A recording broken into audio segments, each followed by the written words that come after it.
War correspondent to environmental adventure writer to Summit Series. Connect the dots for me. After college, I was in Uganda and was covering a war there. And I was interviewing a group of teenage girls. They were 12, 13 years old. And they were telling me about, just these terrible atrocities. They had been kidnapped as, to be rebels' wives. And they had escaped. And so they were telling me this story, and I was blown away by, what they had endured.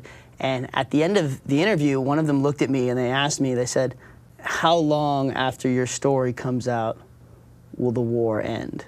Expecting your story to truly change the world. Yeah, exactly. And as a journalist, you always hope that the story that you can tell will help drive and affect that kind of change. But a lot of times it's very slow, it's very indirect. It doesn't always happen as quickly as you would like, if at all.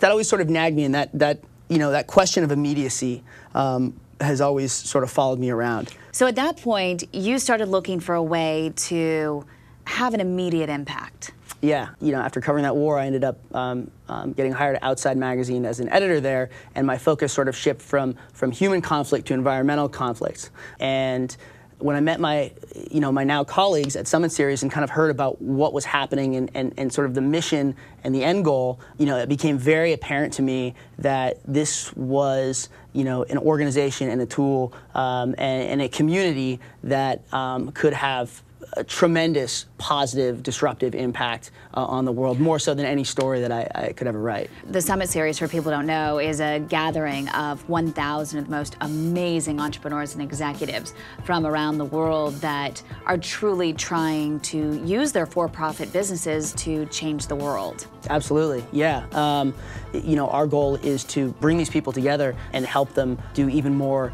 impactful, significant things. So still trying to connect the dots. Yeah. Of your life and your career. When you were an environmental adventure writer and editor, you wrestled Jaguars, you were stranded on a desert island.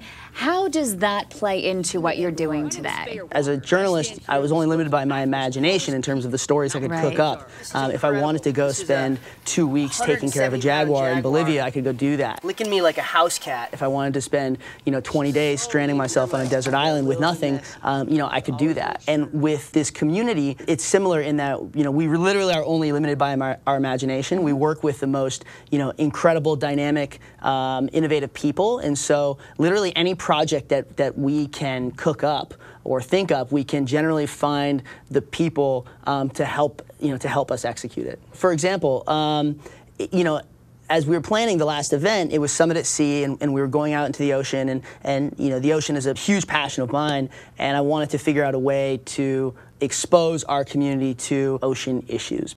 And so one of the ways to do that was I thought, well, maybe we could take our attendees shark tagging. And it turns out this one event had a much broader impact on shark conservation than anything I ever could have written as just one person. And you had the Founders Fund, Peter Thiel. You also had actress Kristen Bell that were out there doing that together. I mean, who would have thought? Yeah, it was wild. I mean, we had everyone on the boat from, Bob McKnight, the CEO of Quicksilver, to Peter Thiel, to Tim Ferriss. And the things that came out of it immediately, the day of the event, Blake Mycoskie, the founder of Tom Shoes, was with us on the boat, and he was so impressed by what the University of Miami was doing, he decided right there that next year Tom Shoes would actually make a shark shoe and donate proceeds from the sales of the shoes to the marine program at the University of Miami. 2 days after the event, Kristen Bell went on Jay Leno and spent a whole segment talking about shark tagging and shark conservation and pushing that message out there. 70 million are butchered every year, and 200,000 a day. That's the beauty of this community, is that 1 + 1 = 3.